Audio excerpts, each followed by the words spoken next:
వసంత నవరాత్రులు ఎందుకు చేసుకుంటున్నామంటే బ్రహ్మ సృష్టికర్త ఆ బ్రహ్మదేవుడి యొక్క ధర్మపత్ని సరస్వతి మనకి చదువునిచ్చేది, విద్యనిచ్చేది, జ్ఞానాన్నిచ్చేది.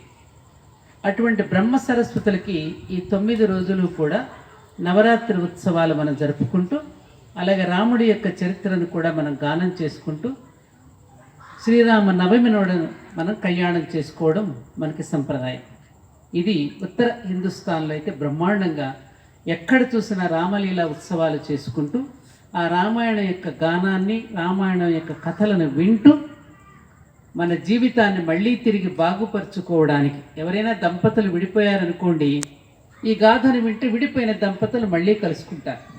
ఎక్కడైనా కుటుంబాలు అన్నదమ్ములు కొట్లాడుకుని కోర్టులకు ఎక్కి విడిపోయారనుకోండి, మళ్ళీ ఉమ్మడి కుటుంబాలు ఏర్పడతాయి. అందుకు మనకి ప్రతి ఏటా రాముడి యొక్క కళ్యాణాన్ని మనం జరుపుకుంటూ మన జీవితాలను మళ్ళీ తిరిగి బాటకు ఎక్కించడం కోసమే మనం ఈ రామాయణ కథను వినడం, రాముడి యొక్క కళ్యాణాన్ని కూడా జరుపుకోవడం. మన ధర్మపురి క్షేత్రంలో ఈ సంప్రదాయాన్ని మనం ఎందుకని కొనసాగించుకుంటున్నామంటే అందుకని తల్లిదండ్రులు బిడ్డల్ని తీసుకుని వచ్చి సాయంకాలం సరస్వతీమాతకు చేసే పూజలో పాల్గొని ఆ హారతల్లో కూడా పాల్గొంటే అప్పుడు మీకు అద్భుతమైనటువంటి పుణ్యం లభించడమే కాకుండా మీ చిరంజీవులు కూడా ఈ విధంగా అందరి చేత కొనియాడబడుతూ ప్రశంసించబడుతూ వాళ్ళు కూడా గొప్పవాళ్ళుగా రాణించడానికి తల్లిదండ్రులకి ఇది ఒక గొప్ప అవకాశం.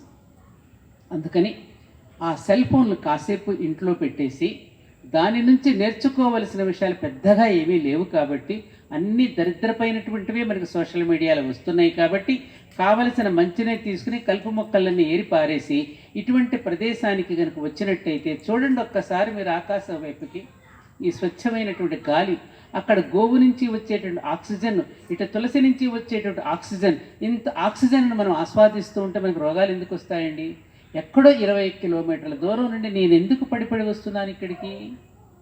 అరే, నా జాతి బాగుపడాలి, రాబోయేటువంటి ఈ తరం అందరూ ఇవి అందుకోవాలి, ఈ సంస్కృతిని మళ్ళీ తిరిగి మనం రాముడి విగ్రహాన్ని అయోధ్యలో పెట్టుకోవడమే కాదు, మనకి ధర్మాన్ని కూడా మనం పునఃప్రతిష్టాపన చేసుకున్నప్పుడే కదా రామచంద్రుడు కూడా మనకు అనుగ్రహం ఇచ్చేది. ఎందుకరా నన్ను తీసుకొచ్చి ఇక్కడ పెట్టారు, లేనిపోయిన గొడవ తీసుకొచ్చి పెట్టారు, నన్ను ఇక్కడ నిలబడలేక చచ్చిపోతున్నాను అంటాడు ఆయన. ఎందుకు తెచ్చిపెట్టుకున్నాం బాలరాముడిని? ఇదిగో ఇటువంటి బాలలకి కూడా రాముడు పసి వయసులో నుంచే ఏ విధంగా ధర్మానుష్ఠానంతో జీవించాడు, ఆ విధంగా జీవించడానికి ఈ వయసు నుంచే పిల్లలకి భగవంతుడిని పరిచయం చేయాల్సిన అవసరం ఉన్నది. కాబట్టి ఓ తల్లిదండ్రులు, దయచేసి ధర్మపురి క్షేత్రానికి సాయంకాలం వేళ వచ్చి ఆ ఉసిరి చెట్టు నీడలో ఈ విధంగా కనుక మీరు కూర్చుంటే, అటు రాగి వృక్షము, అటు వేప వృక్షము, ఇటు ఉసి చెట్టు, ఇక్కడ ఔషధ మొక్కలు ఉన్నాయి. ఈ మొక్కల సన్నిధిలో మీరు కూర్చునేది కనుక ఆస్వాదిస్తూ ఉంటే మీ మనసుకు ఎంత ఆహ్లాదం కలుగుతుంది. భోజనం పెట్టడం ఒక్కటే పుణ్యం కాదు, ప్రేక్షణీయ దానం చాలా గొప్పది.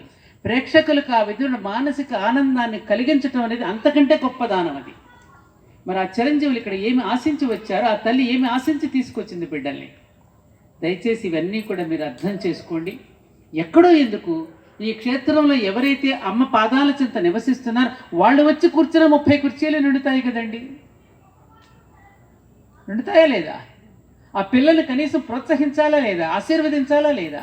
ఈ కనీసపు ఇది కూడా మనకి గుర్తు రాకపోతే మన భారతీయులు మనం చెప్పుకోవడానికి ఎలాంటి అర్హత మనకు లభిస్తుంది? ఒక్కసారి ఆలోచించండి నేను చెప్పే విషయాన్ని. ఎందుకోసం ఇది? ఎందుకు మన పూర్వీకులు అందించారు? పిచ్చివాళ్ళయ్యా. అరే, సినిమా యాక్టర్లు వస్తే ఎగబడిపోతున్నారు. ఏమిటి వాళ్ళ దగ్గర నుంచి నేర్చుకోవాల్సింది?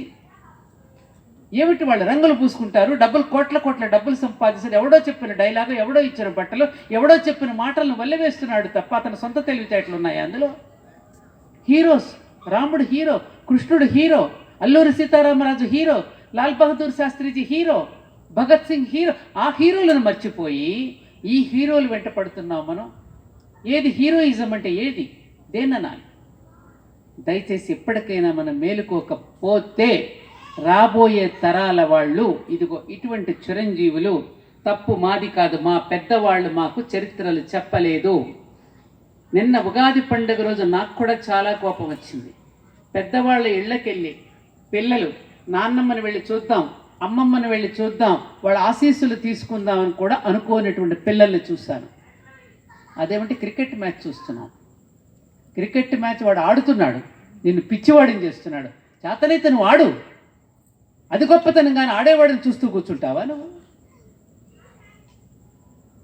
కనీసపు పండగ రోజుల్లో ప్రొద్దున్నే లేద్దాం, చక్కగా స్నానం చేద్దాం, బొట్టు పెట్టుకుందాం, పెద్దవాళ్ళకి నమస్కరించుకుందాం, ఆ ఉగాది పచ్చడి సూర్యోదయానికి పూర్వం తీసుకుందాం అనేటటువంటి ఇంగితం కూడా పిల్లలు తెలియకుండా పెరుగుతున్నారు. అంటే మనం ఎక్కడికి పోతున్నామో ఒక్కసారి మనందరం కూడా మనల్ని మనం తడిమి చూసుకోవాల్సినటువంటి అవసరం ఉన్నది.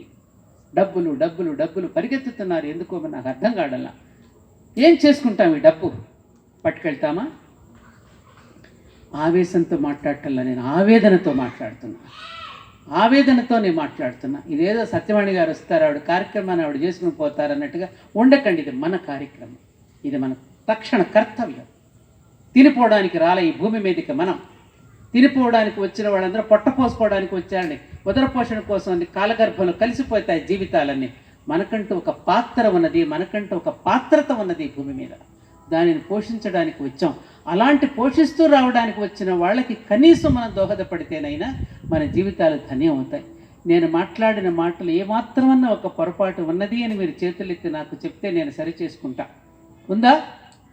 చెప్పండి. ఏమైనా ఏనా నాన్న? Will you agree?